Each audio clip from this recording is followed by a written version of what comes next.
Trey Lance bounce back at training camp on Tuesday. Juwan Jennings making an appearance as well. So some good news out of 49ers camp after a day off following the Dwight Clark day and the weekend that Croc and I were there. So let's get into what's going on. We'll see what Wink's stinking on this Winky Wednesday episode of Locked On 49ers right now. You are Locked On 49ers, your daily San Francisco 49ers podcast, part of the Locked On Podcast Network, your team every day.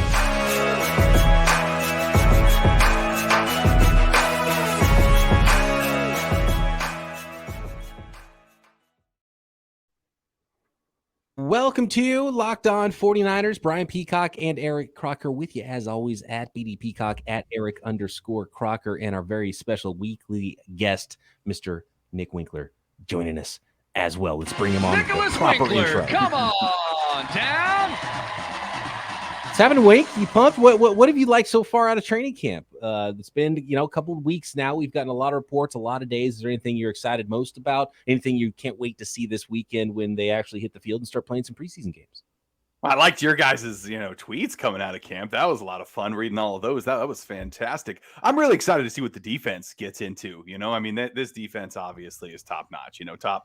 Top five, and that's being nice, and that's being, kind of pumping the brakes a little bit because it could be the best. Respectful to other teams, huh? Yeah. I'm not going to sit here and be like, they're the greatest. I mean, they very well could be, and they might be. And so that's going to be fun to see them kind of smack people on Friday night. I mean, obviously it's Trey Lance. You want to see what they want to see from him in that game. It's not going to be what we're going to see come week one. It's going to be more so, hey, let's see how he reacts in this situation, stuff like that. But you want to see what's going on with him. Actually, Croc, I had a question for you. I know that the unofficial depth chart came out today, but I'm sure you were out there watching, the cornerbacks and watching the secondary. They've got, Denard listed as cornerback. Is that kind of who you see is going to be out there as the starting nickel, or did you maybe see something else when you were out there? Well, he was the guy who stepped in late last year, played in the nickel in the Rams game. He was out there in that slot. So clearly he's someone that they at the very least like.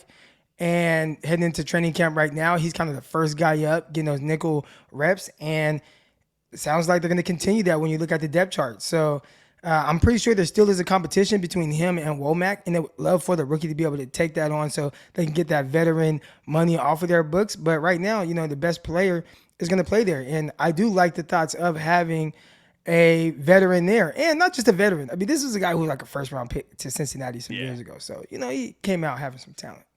Also, I was chatting with my buddy Nick on Twitter about this, and we were kind of going back and forth. Like, what if Verrett's healthy, right? And so then you've got Verrett, you got Ward, you've got Mosley. I mean, what do you think they're going to do there? Well, when they were talking about when they were talking about Verrett, it sounded like it was like a foregone conclusion that he's a guy that's going to be on the roster week one. They were talking about like wanting him out there. Oh yeah, just want to make sure he's healthy for week one, etc. So I'm like, I don't even know if he has to put up a fight. Just come back and be you. And if he's who we've seen, especially in the 2020 season, then he's definitely someone I'd expect to be on the roster, which would be tough for other guys because then it's like, well, who is the guy to let go? Because it's kind of a logjam a little bit at the cornerback position. Do you think one of those guys could slide into the nickel? Well, it's weird because they haven't been giving other guys, like Mosley hasn't been taking reps at nickel that I've seen. Mm-hmm. So unless he starts to do that late in camp, or maybe we'll see that in some games if he lines up in the nickel, maybe that'll give us a little bit of a clue on what's going to happen there. But I can't imagine, benching Mosley because he's been one of the standout players, and he's been really good for the 49ers for a while now. And Charvarius Ward's definitely not going to sit. So if Verrett actually is ready to go and is playing week one, are they going to limit his snaps? Does he become the third corner? Or do they just start him and he plays as much as he can until he gets hurt again, right? Like, you hope that doesn't happen, but at this rate in his career, it's the way things have gone. So I don't know what to say about that, but Denard at nickel has just been there. Like, he's been the nickel guy the whole time, and it doesn't look like there's even much of a rotation with the ones. He's just been the nickel with the one. So I don't even know if some of the other players like like Sam Womack, the 5th rounder, he even have an opportunity to win that job right away or at all. And we'll see how things look. I know a lot of times in training camp, what you think is happening doesn't end up happening once the season starts. But right now, it looks like Denard's nearly got it locked up at nickel because the other positions like strong safety, Hufanga seems like the guy who they want to win the job. But Tarvarius Moore, when we were there Saturday, was getting the first team reps at safety, and then it was Hufanga again. So they were kind of trading off a little bit. We see Brunskill and Brendell trading off, getting first team reps at center. That's not happening at nickel. So it really seems like Darqueze Denard's going to be the guy to start the season at nickel, and they want a veteran in there. I'm glad you mentioned Brunskill and Brendell, because on the depth chart, you'll see Brunskill's not even on there, and that to me is just like, he's going to be starting right at center or right guard. I mean, I'm sure he's going to be out there. No, he's on there. They just have him as a backup. Yeah, they have him in the second string. And Brendell got the first shot. So I guess if you're keeping score that way, it's been Brendell 1A and Brunskill 1B at center. I think Brunskill at the beginning of camp had some problems snapping, and there hasn't been really glowing reports with Brunskill. And the thing is, the rookie Burford has actually been doing pretty well. So I don't know if he can go get that right guard job back from the rookie. Is he just going to be a super sub now? He's kind of gotten screwed in this whole situation because he was a starter and now he's been relegated to a backup at a position he hasn't really played a lot in center. Is he going to, and he's not taking reps at guard or tackle that I've seen either to be that swing guy. So I'm not sure what the plan is up front. And I think it's similar with nickel. Like all of a sudden one day we'll see Womack in there and be like, oh, okay, well now it's his job. Maybe that's the way it is with the offensive line. To be honest with you, with the way things are going, I would have rather seen them let the two young players maybe duke it out a little bit at left guard, because I'm not so sure the best lineup for the 49ers isn't Brunskill sticking at right guard and having the rookie Burford at left guard instead of right guard over Aaron Banks, because he's outplaying him, I think, in practice. I think Jason Poe, the undrafted rookie, is outplaying Aaron Banks. So maybe he could be the heir apparent at right guard if Brunskill was still there, if Brendell's going to have the center job. I'd like to see someone like Jason Poe, who's been playing right guard, maybe get some reps at center, so you have that versatility as a backups. But maybe that's to come. They're letting guys sink into their one position, then they'll start doing some versatile stuff and moving around, and we'll see in the preseason games what happens there, because sometimes guys practice at one spot, and all of a sudden the preseason game, you're like, well, I didn't hear about him playing there in practice at all. All of a sudden he's playing a spot in a preseason game. So I'll be watching the preseason games closely, and those unofficial depth charts are unofficial for a reason. The coaching staff doesn't even put them together. It's done by the PR staff. So a lot of times they're very wrong. And I definitely saw some things that were wrong from what I witnessed at practice. And so you can't really take those depth charts to heart. But there is some fascinating positions with the 49ers, especially in the offensive line. They want Aaron Banks to win the left guard job. That's really clear. But I don't know if he's worthy of being one of the starting five. So if he's not, they got to figure something out, because who's going to be the starter there? Then did you move Brunskill too soon? Do you put Brunskill back at right guard? And then you haven't gotten the rookie any reps at left guard because he's been at right guard in Burford. So there's a lot of questions I still have there. And I think some of that stuff will shake out. And I can't wait to see some of those battles in the preseason too, really see what these guys look like against some other teams. That's going to be a whole lot of fun. You talked about the unofficial depth chart not being as accurate, and there are a couple of scenarios there that I see looking at it where it's like, yeah, that's not how it played out in person or how it's been. Right now on the unofficial depth chart, they have Diamador Lenore, the cornerback, in the third string. But from all our reports, when a guy has had a day off at cornerback, he steps in and he's getting first team reps. That also happened today. Emmanuel Mosley has some kind of strain, quad strain or hamstring strain or something like that. Well, boom, you see Diamador Lenore in there. Also at the running back position, they have Jeff Wilson listed as the number 2. And then behind him, there's Trey Sermon, and then Ty Davis-Price and Jordan Mason from when I was there. And again, I can only speak on when I was there, but Ty Davis-Price was getting the second carries. When it wasn't Elijah Mitchell, it was Ty Davis-Price. Other guys got carries, but Ty Davis-Price got the bulk of them with the second unit.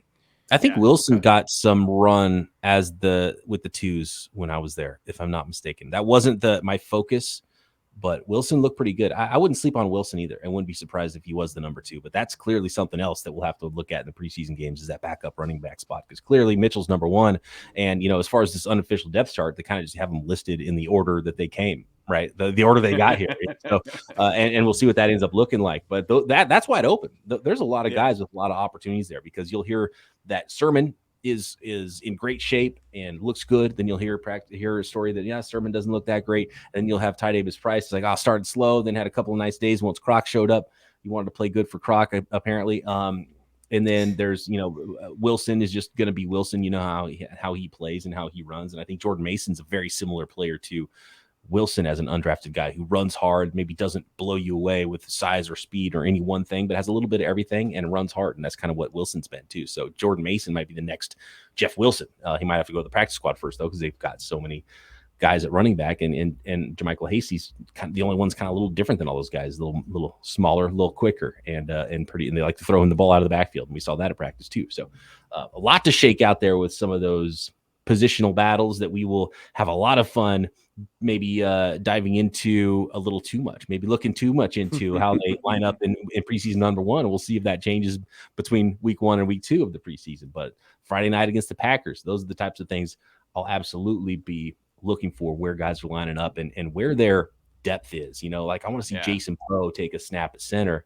Then I know, okay, this guy could actually make the roster, because you got to be versatile. You can't just be a backup at one spot in the NFL. I think the Niners right now have the best 4th string quarterback in the NFL, according to the unofficial. They do.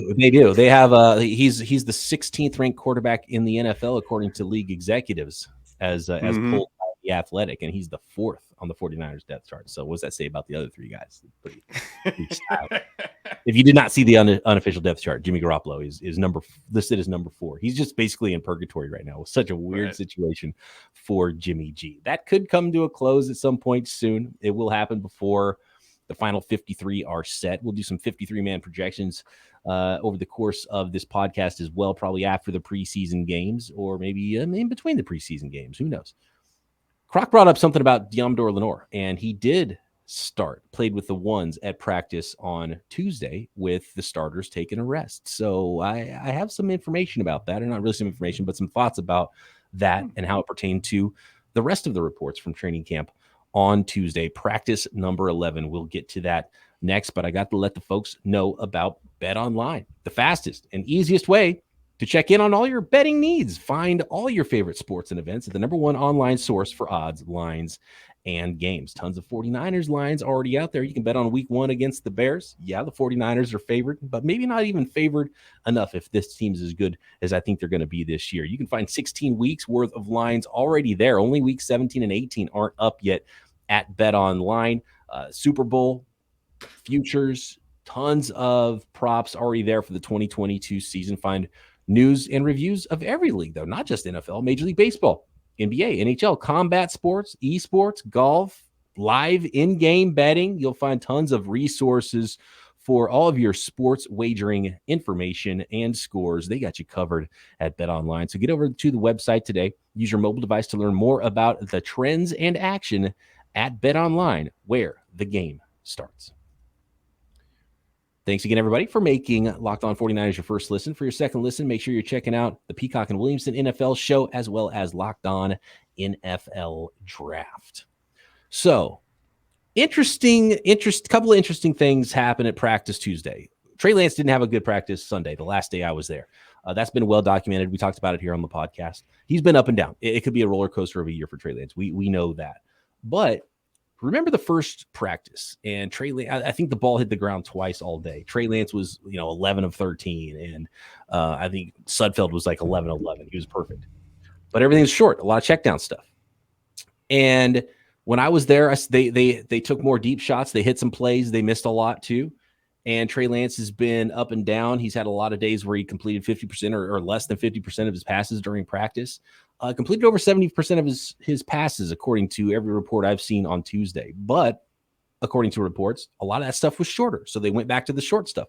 He was checking it down. Kyle Shanahan in his press conference Tuesday talking about some of the interceptions, the ones he didn't like. He said the one he didn't like was Sudfeld throwing it to a linebacker when they were backed up, and the interception Sunday from Fred Warner of Trey Lance, that it was just he threw it to the defense. And you can't do that. You got to see that a guy is covered, and you got to check it down. So I'm sure that was a big factor in the meetings. And then we saw that play out on the field Tuesday, checking it down more. Plus, Charvarius Ward, Emmanuel Mosley, were not at practice. So starting on the outside were the young guys, Diamador Lenore and Ambry Thomas, who are clearly right now without Verrett, the number 2s in each outside cornerback spot.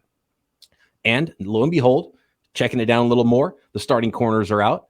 And I believe he had his full offensive line there for the first time in a while. And lo and behold, he has a better day. So there's a lot of context that goes into this. And even though he had a bad day Sunday, statistically, it didn't look terrible. It wasn't like, oh, this is a disaster of a quarterback.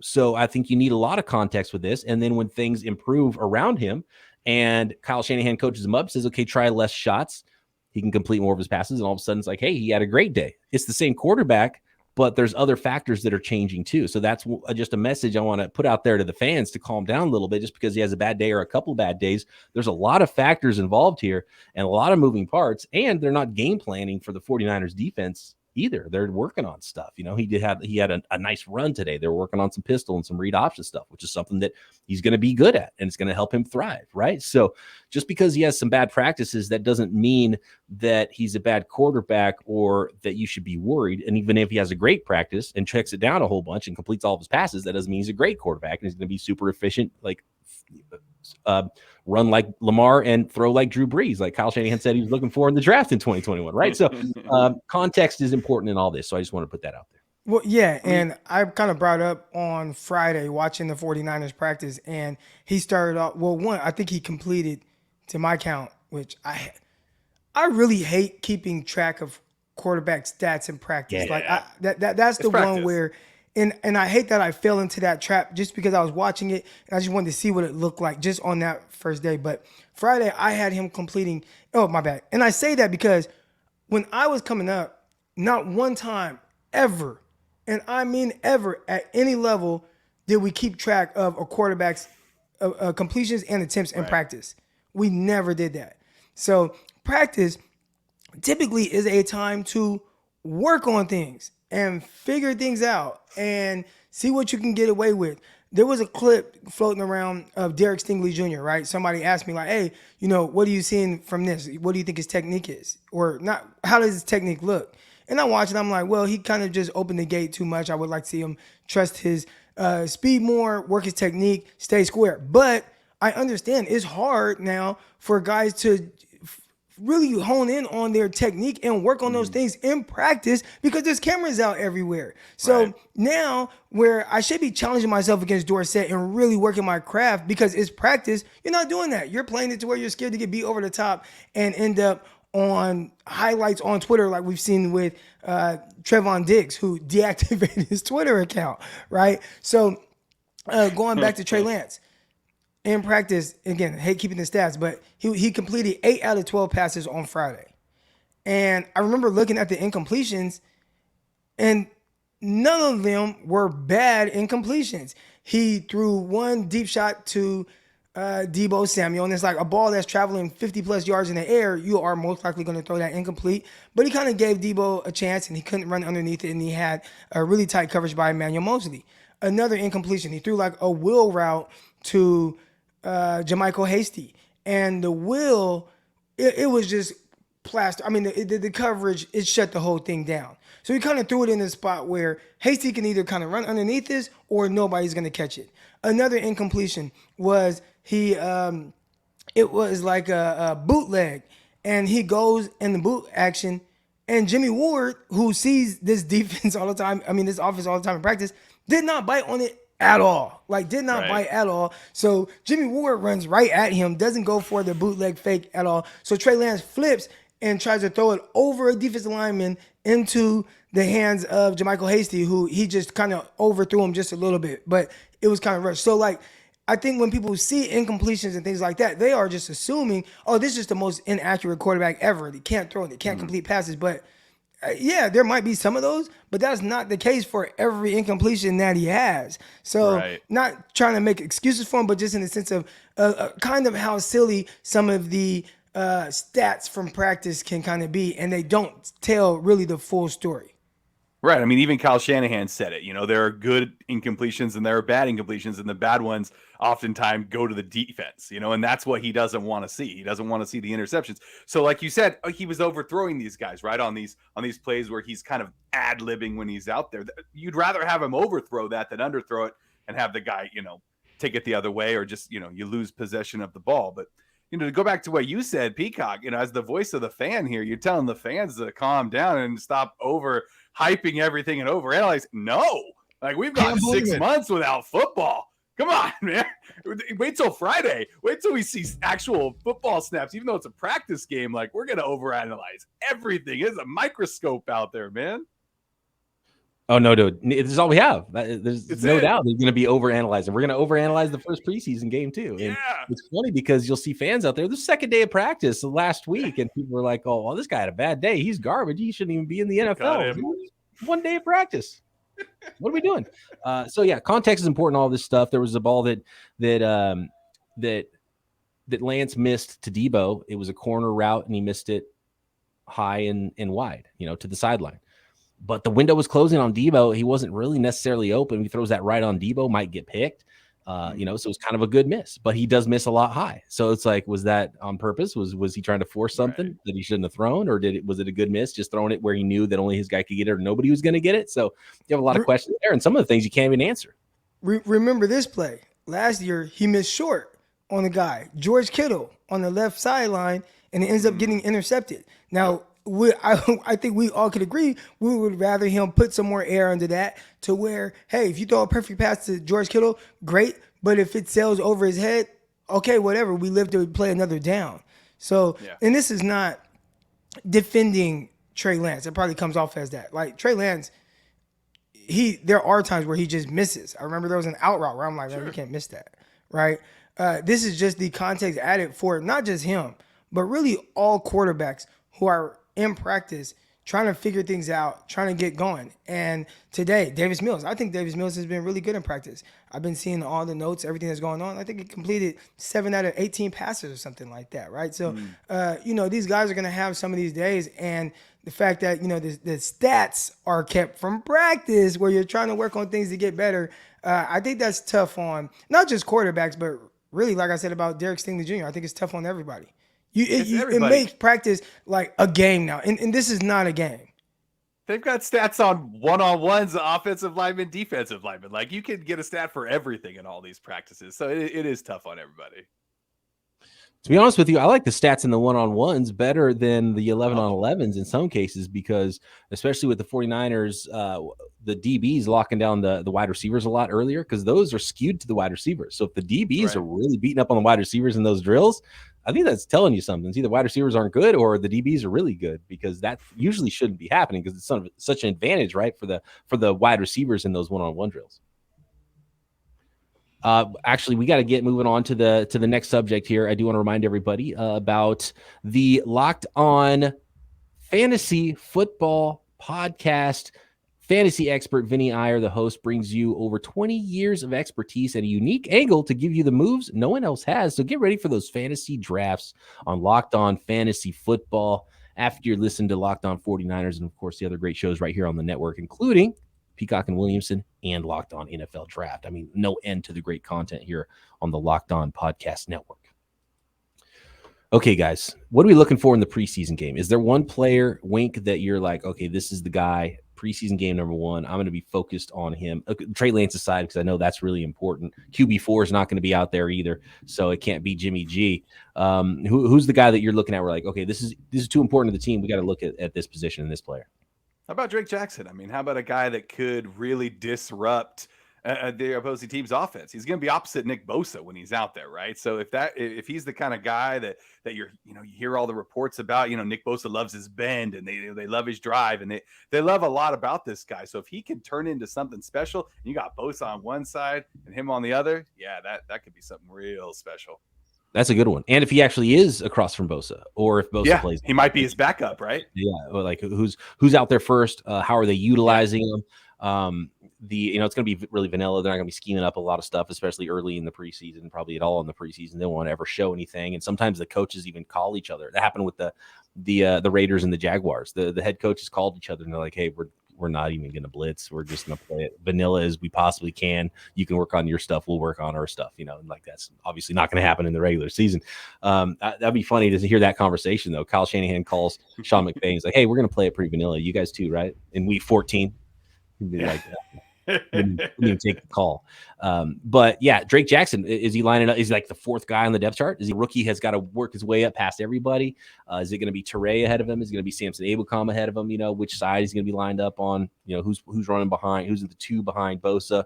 Who's the 1 and 2 on the other side, kind of thing. So that's a good one, Wink, because he was the top draft pick this year, and I kind of keep forgetting about Drake Jackson just because I'm not worried about the defensive line, and especially the edge position, because they've got enough guys, and I think they're going to be fine there.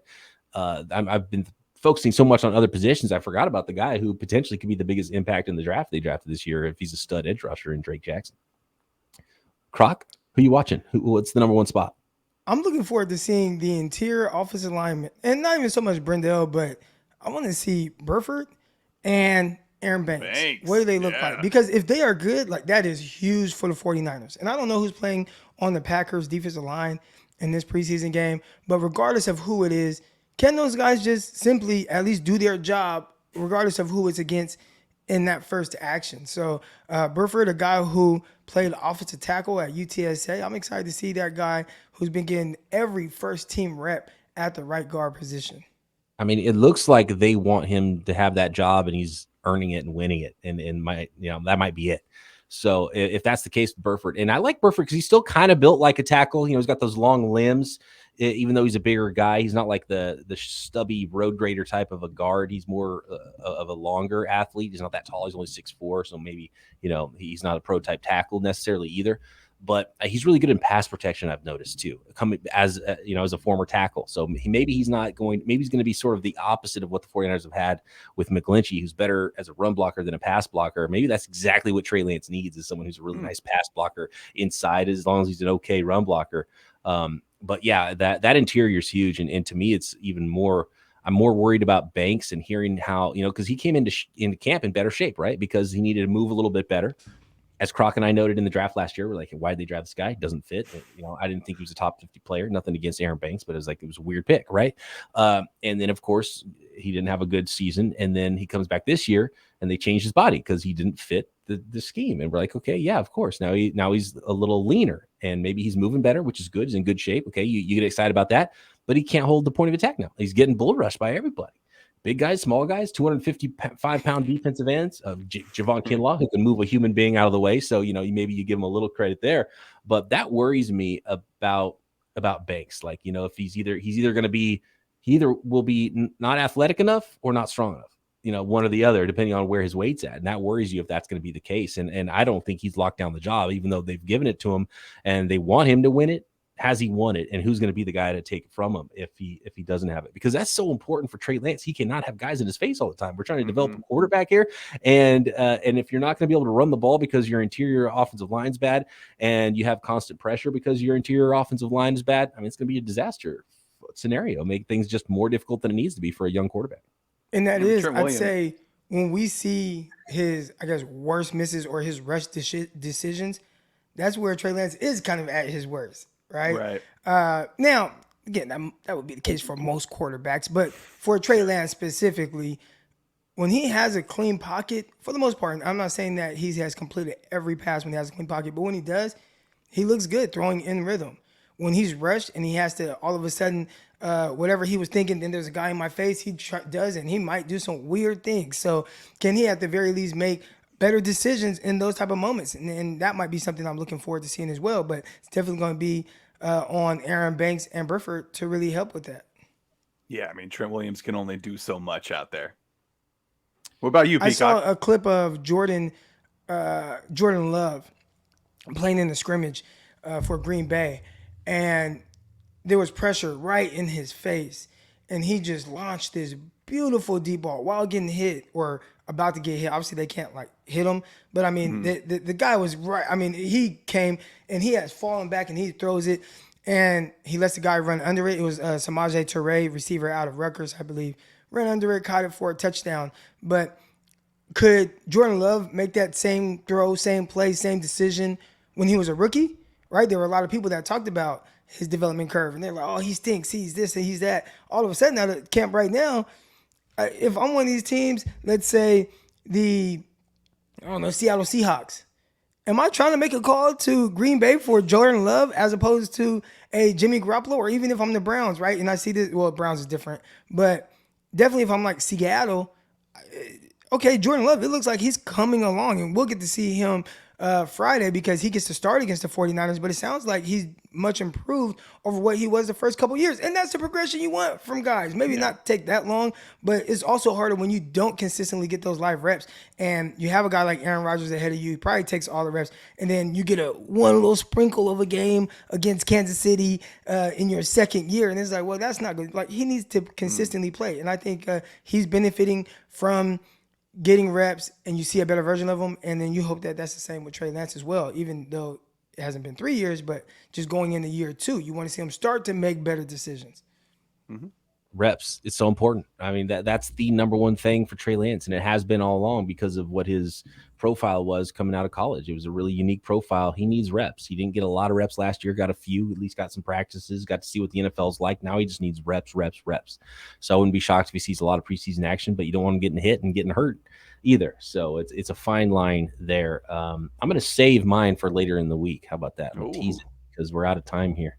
So I'm going to tease who the most important one to me, although we've hit on a lot of good ones today. It's all very important for these San Francisco 49ers. As we know, that's why so many people listen every day and make Locked On 49ers their first listen. We appreciate all of you. Wink, always appreciate you jumping on. The voice of the fan, Nicholas Winkler. My pleasure. Yeah, guys, I'm not going down. Yeah. Staying excited. I can't wait to see what you're stinking on after this preseason game too. Hopefully your guy Drake Jackson doesn't let you down. Or the wrath of Wink on Drake Jackson after his first preseason game. The backup fullback. Let's go. Yeah, Josh Oken, come on, let's get after it.